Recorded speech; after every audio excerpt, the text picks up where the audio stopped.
ಕರಾವಳಿಯಲ್ಲಿ ದೈವಾರಾಧನೆಗೆ ವಿಶೇಷ ಮಹತ್ವ ಇದೆ. ದೈವ ನರ್ತನ ಮಾಡೋದಕ್ಕೆ ಸೀಮಿತವಾದಂತಹ ಜಾತಿ ಕೂಡ ಇದೆ. ಬೇರೆ ಜಾತಿಯವರು ದೈವ ನರ್ತನ ಮಾಡೋದಿಲ್ಲ. ಆದ್ರೀಗ ದೈವ ನರ್ತನದ ವಿಚಾರವೇ ಕೋರ್ಟ್ ಮೆಟ್ಟಿಲೇರಿದೆ. ಇದು ಆತಂಕದ ಜೊತೆಗೆ ಚರ್ಚೆ ಕೂಡ ಹುಟ್ಟು ಹಾಕ್ತಾ ಇದೆ. ಹಾಗಾದ್ರೆ ಏನಿದು ಪ್ರಕರಣ ಅಂತೀರಾ? ಈ ಸ್ಟೋರಿ ನೋಡಿ.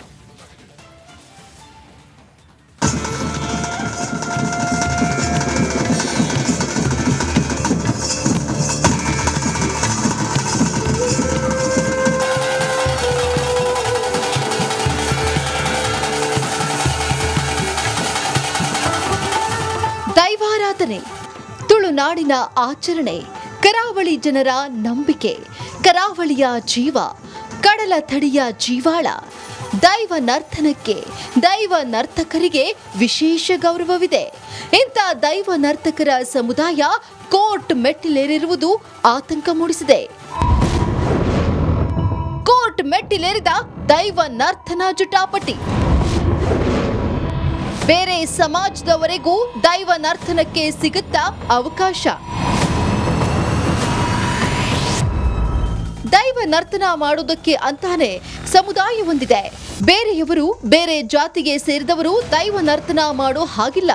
ಆದರೆ ಅನ್ಯ ಸಮಾಜದ ಯುವಕನೋರ್ವ ಕಳೆದ ವರ್ಷ ದೈವ ನರ್ತನ ಮಾಡಿ ವಿವಾದಕ್ಕೆ ಕಾರಣ ಆಗಿತ್ತು. ಈಗ ಮತ್ತೆ ದೈವ ನರ್ತನ ಕಟಕಟೆಗೆ ಹೋಗಿರುವುದು ಆತಂಕ ಮನೆ ಮಾಡಿದೆ.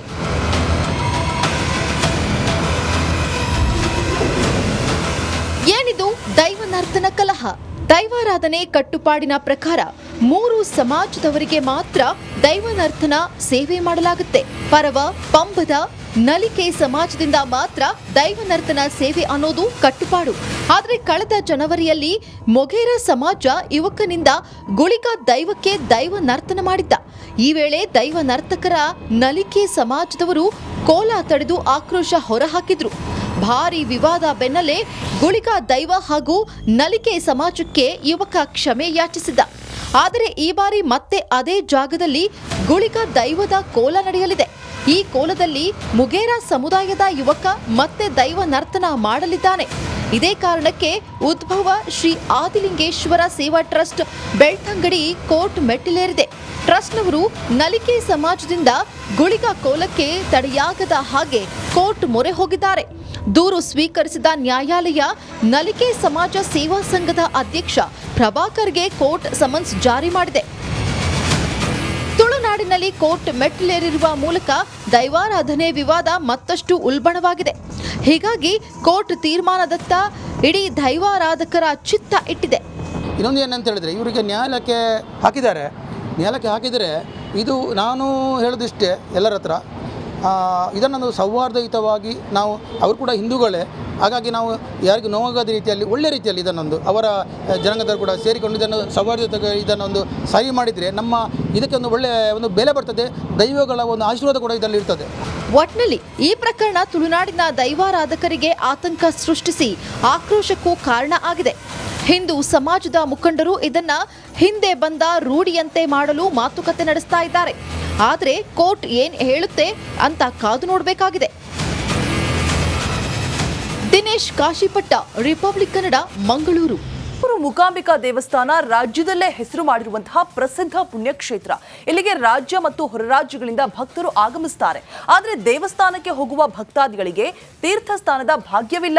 ಪುಣ್ಯಕ್ಷೇತ್ರದ ನದಿ ಸೌಪರ್ಣಿಕ ನೈರ್ಮಲ್ಯ ಪ್ರಶ್ನಿಸುವಂತೆ ಮಾಡ್ತಾ ಇದೆ. ಇನ್ನು ಕೊಲ್ಲೂರು ಪವಿತ್ರ ನದಿ ಪವಿತ್ರ ಕಾಪಾಡುವಂತೆ ಆಗ್ರಹ ಕೂಡ ಕೇಳಿ ಬರ್ತಾ ಇದೆ.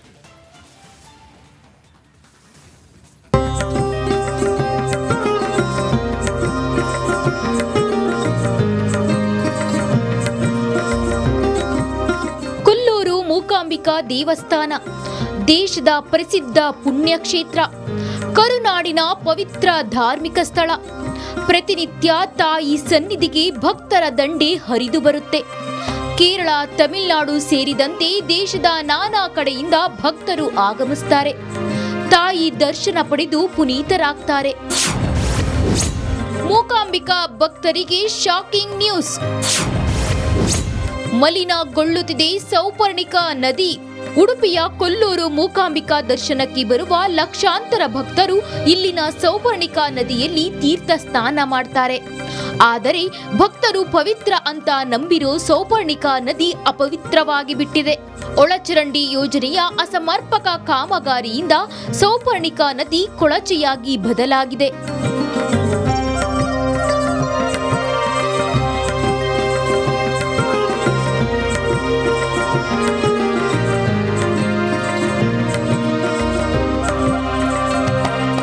ದೇವಸ್ಥಾನದ ಮುಂಭಾಗದಲ್ಲಿ ಹರಿಯುವ ಅಗ್ನಿತೀರ್ಥ ಹಾಗೂ ಕಾಶಿ ತೀರ್ಥ ಭಕ್ತರ ಪುಣ್ಯತೀರ್ಥ.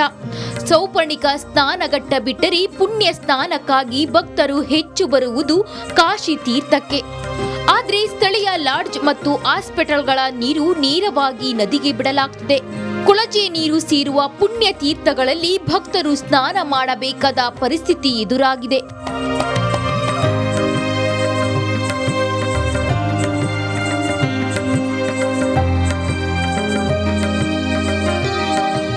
ಕೊಲ್ಲೂರಿನಲ್ಲಿ ಒಳಚರಂಡಿ ಯೋಜನೆಯ ಕೊಳಚೆ ನೀರಿನಿಂದ ಕಾಶಿ ತೀರ್ಥ ಮತ್ತು ಸೌಪರ್ಣಿಕಾ ನದಿ ಮಲಿನಗೊಳ್ಳುತ್ತಿದೆ.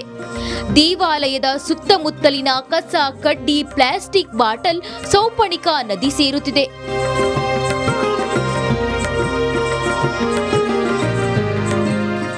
ಕೊಲ್ಲೂರಿನ ಪುಣ್ಯ ನದಿಗಳು ಕಲುಷಿತಗೊಂಡಿರೋದ್ರಿಂದ ಭಕ್ತರ ಭಾವನೆಗಳಿಗೆ ಘಾಸಿಯಾಗಿರೋದಂತೂ ಸತ್ಯ. ಅಂಕಿತ್ ಜೊತೆ ಹರೀಶ್, ರಿಪಬ್ಲಿಕ್ ಕನ್ನಡ, ಉಡುಪಿ.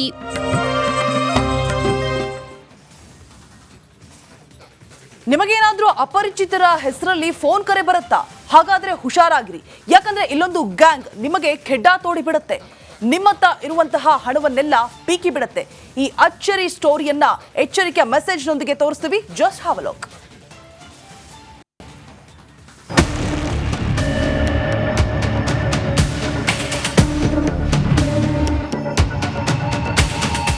ಮೋಸ ಹೋಗುವವರು ಎಲ್ಲಿವರೆಗೂ ಇರ್ತಾರೋ ಅಲ್ಲಿವರೆಗೂ ಟೋಪಿ ಹಾಕೋರು ಇದ್ದೇ ಇರ್ತಾರೆ.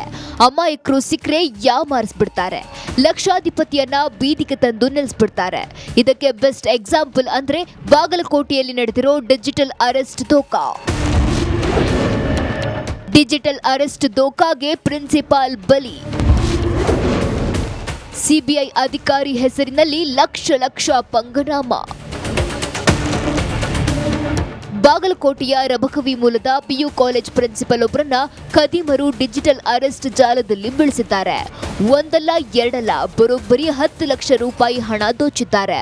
ಅಷ್ಟಕ್ಕೂ ಈ ಆನ್ಲೈನ್ ಅಡ್ನಾಡಿಗಳು ಮಾಡಿದ ಪ್ಲಾನ್ ಏನು ಅಂತ ಗೊತ್ತಾದ್ರೆ ನೀವು ಬೆಚ್ಚಿ ಬೀಳ್ತೀರಿ.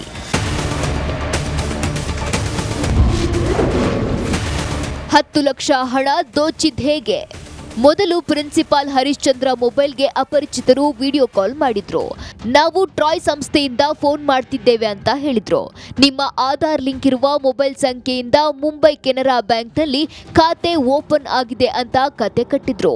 ಅಷ್ಟೇ ಅಲ್ಲ, ಆ ಖಾತೆ ಮೂಲಕ ದೊಡ್ಡ ಪ್ರಮಾಣದ ಹಣದ ವಹಿವಾಟು ನಡೆದಿದೆ ಅಂತ ನಂಬಿಸಿದ್ರು. ಬಳಿಕ ಮತ್ತೊಂದು ನಂಬರ್ನಿಂದ ವಿಡಿಯೋ ಕಾಲ್ ಮಾಡಿ ನಾವು ಸಿಬಿಐ ಪೊಲೀಸ್ ಅಧಿಕಾರಿಗಳು ಅಂತ ನಂಬಿಸಿದ್ರು.